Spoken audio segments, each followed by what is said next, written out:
اب اس کے بعد جو ہے آپ کو اور مثالیں آپ کے سامنے پیش کرتے ہیں۔ رمضان کے مہینے میں لوگ اعتکاف کرتے ہیں، تو مسجد میں جا کر کے اعتکاف کیا، اعتکاف میں بیٹھ گئے، اعتکاف میں بیٹھ جانے کے بعد اب کیا ہے، اس کو وہاں مسجد سے باہر نہیں نکلنا ہوتا ہے، لیکن انسان کی جو بنیادی ضرورت ہے، بنیادی ضرورت سے مراد کیا ہے کہ جیسے کھانا پینا یہ اس کی بنیادی ضرورت ہے، ایسے ہی نیچرل جو کال ہے استنجا، یہ جو ہے اس کی بنیادی ضرورت ہے۔ اگر مسجد میں اس کا انتظام ہے ٹوائلٹ وغیرہ کا، تو مسجد میں ہی وہ کیا کرے گا، اپنی یہ ضرورت پوری کر لے گا، مسجد سے باہر نکلنا اس کے لیے جائز نہیں ہے۔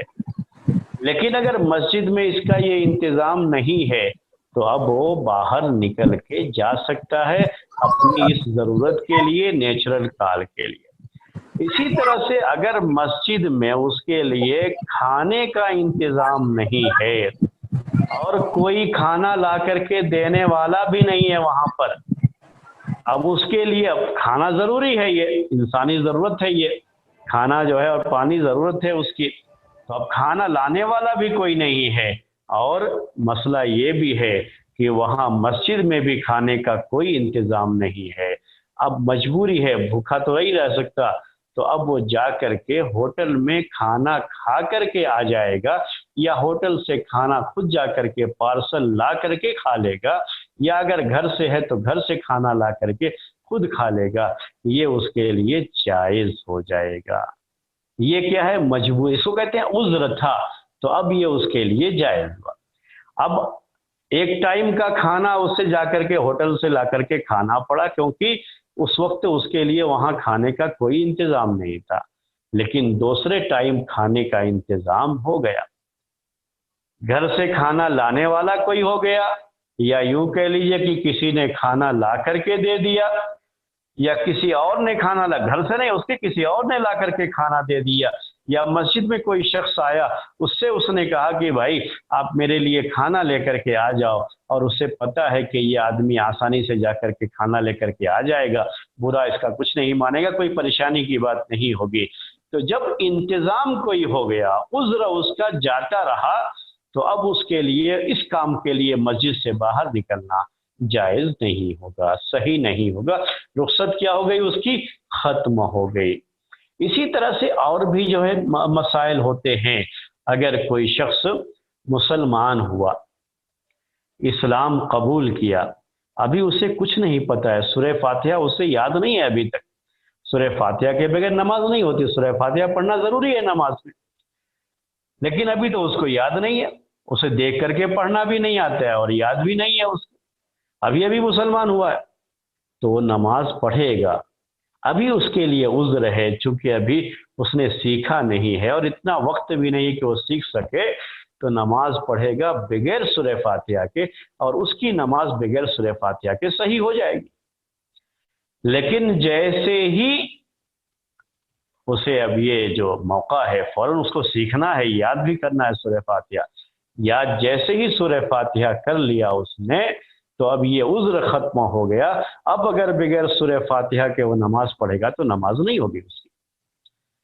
تو یہی اس قاعدے کا مطلب، یہی اس قاعدہ جاننے کا فائدہ یہی ہوتا ہے، یعنی آپ یہ کہیں، اب سوال کریں گے آپ جو ہے کہ سوال اب کیا ہے ہمارا، کہ کسی نے کر دیا کہ بھائی وہ کہہ رہے ہیں آپ کے جو ہے ابھی ابھی مسلمان ہوا ہے، سورہ فاتحہ اسے یاد نہیں ہے، تو اس کی نماز ہو جائے گی بغیر سورہ فاتحہ کے، آپ کہاں سے یہ بات کہہ رہے ہیں؟